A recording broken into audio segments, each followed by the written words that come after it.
Од денес улицата Борис Кидрич во Штип повторно сообраќајно е функционална. Поставен е првиот асфалтен слој откако претходно од страна на јавното претпријатие ИСАР улицата темелно беше подземно реконструирана.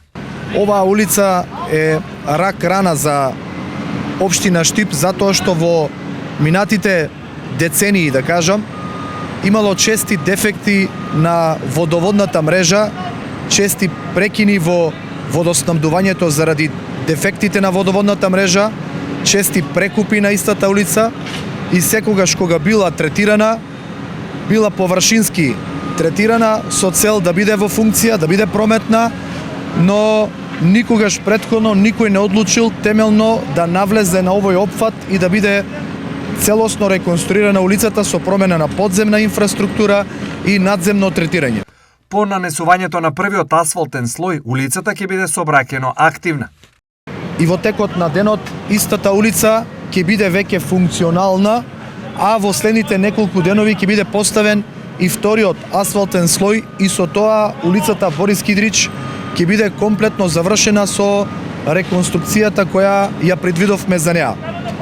За оваа инвестиција општина Штип издвои 12 милиони денари со прва фаза подземна реконструкција и втора фаза двослојно асфалтирање на улицата.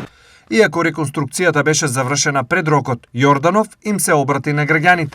Сакам да се извинам на граѓаните на општина Штип, кои беа приморани во изминатите 3 недели да не ја користат оваа улица заради реконструкцијата со која што се опфаќаше истата улица. Да се заблагодарам за трпението. Освен за граѓаните, Јорданов со порака и до опозицијата. Сакам да и порачам дека во наредните 3 години градот ќе биде реконструиран како никогаш досега. Затоа што тоа што не можеле тие заедно со многу пред нив 50 години да го направат, јас ветувам дека за 3 години целиот град ќе го реконструираме. Ќе гледаат уште многу раскопани улици, уште многу работа, уште многу асфалтирање, уште многу паркови, уште многу катни гаражи. Затоа што граѓаните на општина Штип плаќаат данок и ова се пари на граѓаните кои треба да се вратат во форма на проекти, во форма на работа и во форма на реализација. Тоа што пред 50 години не сме го гледале и овие улици кои денес ги реконструираме се со инсталации од пред 50 години, нема да биде случај и денес, но и во следните денови покажуваме и докажуваме дека на дело го сакаме Штип.